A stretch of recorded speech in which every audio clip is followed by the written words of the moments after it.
Karen's smug grin could curdle milk. She stood on Emily's porch, waving a fine notice like a victory flag.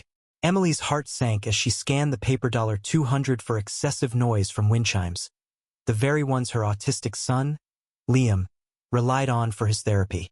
The neighborhood's homeowners association, led by Karen's iron fist, had struck again. Emily, a single mother juggling a demanding job and Liam's care, felt the weight of the world in that moment.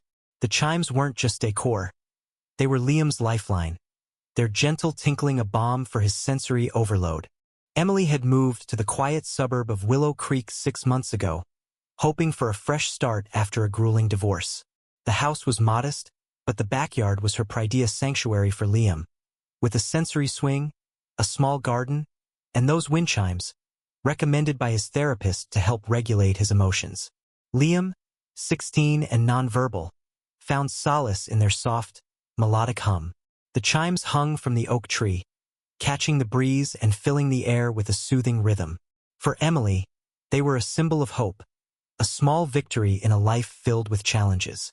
The neighbors seemed friendly at first, waving as they passed by, but Karen was different. From day one, she'd eyed Emily's home with a mix of suspicion and disdain, as if the single mother and her odd son were a blight on her perfect community. It started with passive-aggressive notes. Karen, the HOA president, slipped complaints under Emily's door about unkempt grass. It was half an inch too long, or unauthorized garden decorations, a gnome Liam loved. Emily bit her tongue, mowing the lawn precisely, removing the gnome, and apologizing to keep the peace. But Karen's scrutiny only grew. She'd linger by the fence, jotting notes on her clipboard, her lips pursed in judgment. Neighbors whispered about her reign of terror, how she'd find one family for a basketball hoop and another for a tacky mailbox. Karen thrived on control, and Emily's backyard, with its unconventional setup for Liam, was her new obsession. The wind chimes became Karen's breaking point. One sunny afternoon, Emily found a note demanding their removal, citing noise pollution. She ignored it, thinking no one could seriously object to something so gentle. Liam needed those chimes. They were part of his routine, grounding him when the world felt too loud. But Karen wasn't one to be ignored.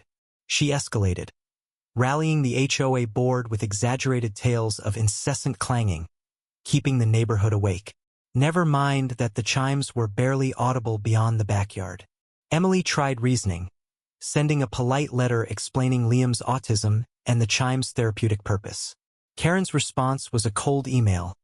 Rules are rules. No exceptions. The fine arrived the next day. Emily's blood boiled, but she couldn't afford a fight. The $200 was a stretch on her tight budget, and legal action against the HOA was out of the question. She considered taking the chimes down, but Liam's meltdowns had decreased since they'd been installed. Removing them felt like betraying her son. Instead, she invited Karen over, hoping a face-to-face might soften her. She prepared tea, set out Liam's therapy reports, and waited. Karen arrived, her heels clicking with authority, and barely glanced at the papers. "This isn't about your son," she snapped. "It's about community standards. Those chimes are a nuisance, and I'm protecting property values." Emily's voice trembled as she explained Liam's needs, but Karen cut her off. "If you can't follow rules, maybe you don't belong here." The word stung like a slap. Emily felt her resolve harden. She wasn't just fighting for Windchimesh, was fighting for her son's right to exist in a world that often misunderstood him. She began talking to neighbors, sharing Liam's story. Many were sympathetic, having endured Karen's tyranny themselves. Mrs. Patel, whose mailbox had been deemed unacceptable, offered to start a petition. Mr. Thompson, fined for his kids' chalk drawings, promised to speak at the next HOA meeting. A quiet rebellion brewed, but Karen was one step ahead. She caught wind of the petition and doubled down, posting a public notice shaming Emily's non-compliance and hinting at further fines. The neighborhood listserv lit up with debates, some defending Emily, others siding with Karen's standards. The tension reached a boiling point at the HOA meeting, held in the community center under fluorescent lights. Emily stood at the podium, her hands shaking but her voice steady. She described Liam's struggles, the chime's importance, and Karen's relentless harassment. The room was divided. Some neighbors nodded in support. Others whispered in agreement with Karen's rigid rules. Karen, seated at the front, interrupted with a smirk. This isn't a charity case. If we make exceptions for her, what's next? Loud parties? Junk cars? The crowd murmured, and Emily felt the room slipping away. Then Liam, who'd been sitting quietly, let out a distressed hum, overwhelmed by the noise.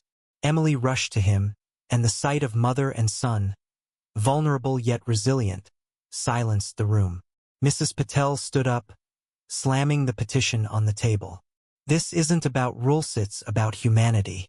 Shame on you, Karen. The meeting erupted. Neighbors shouted, some at Karen, others at each other. Karen, red-faced, banged her gavel, demanding order, but the room was done with her control. Mr. Thompson revealed he'd recorded Karen admitting she targeted Emily to set an example. The audio spread like wildfire online, shared by neighbors on the listserv and beyond. Karen's hypocrisy was exposed, overlooked her own rule-breaking, like her husband's unregistered RV parked for months. The backlash was swift. Neighbors demanded her resignation, and the board, sensing the tide turning, voted to overturn the fine and amend the HOA bylaws to prioritize inclusivity. Karen's reign crumbled. The petition gained traction, and the community rallied around Emily, donating new Windchimes and helping rebuild Liam's sensory garden, which Karen had accidentally damaged during an inspection. Karen, humiliated, sold her house and moved away, her once pristine reputation in tatters. Emily and Liam hung the new chimes, their gentle melody a quiet triumph. The neighborhood felt lighter, as if Karen's departure had lifted a fog. Emily watched Liam sway to the chime's rhythm, his face calm, and felt a weight lift from her own shoulders.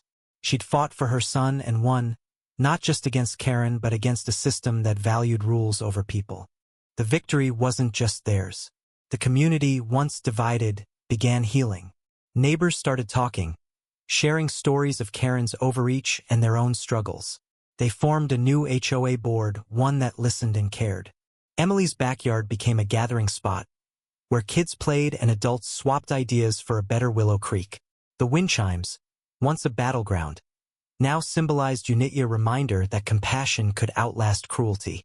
What do you think? When does a community's need for order cross into injustice? How would you balance rules with empathy in a place like Willow Creek?